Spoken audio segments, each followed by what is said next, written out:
আসসালামু আলাইকুম সবাইকে। আজ আমরা চলে এসেছি ভাই ব্রাদার নিয়ে এক অন্যরকম ভ্রমণে। এটা হচ্ছে আমাদের কৈলাগের একটি ছোট্ট কক্সবাজার, যাকে সবাই কৈলাগ মিনি কক্সবাজার বলে চিনে।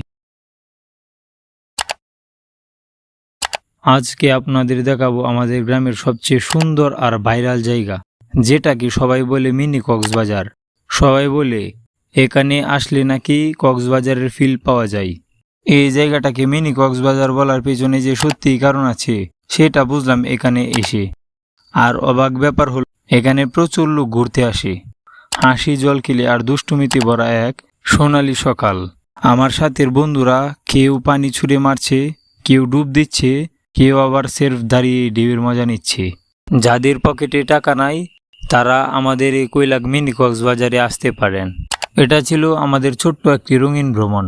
মিনি কক্সবাজারের ভাই ব্রাদারের এক গল্প। মুহূর্তগুলো ছিল একেবারে সিনেমার মতো। এই সময়টাকে মনে থাকবে সারা জীবন। ভাই, এখানে আসলে সাঁতার না জানলেও হাঁটার লাইসেন্স থাকা লাগে। চারদিকে শুধু প্রাকৃতিক সৌন্দর্য, আর নিজ মানুষগুলোর চেয়ে শান্তি আর কিছু হতে পারে। আর দিন শেষে একটা কথাই বলি, এই জায়গায় একবার আসলে বারবার আসতে মন চাইবে। আমরা তখন শুধু উপভোগ করছিলাম, কোনো চিন্তা নেই, শুধু মজা আর ক্যামেরা অন।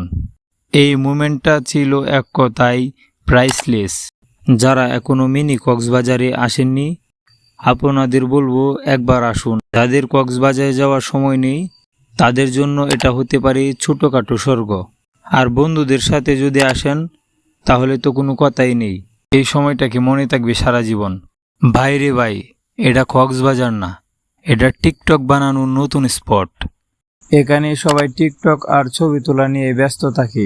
চারদিকে পানি, মাঝখানে রাস্তা, আর রাস্তায় হাঁটু পানি। ভাবছেন কক্সবাজার? না ভাই, এটা আমাদের নিজের গ্রাম।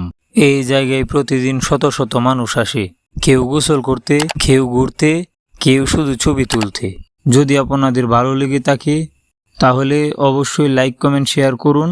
দেখা হবে পরবর্তী ব্লগে।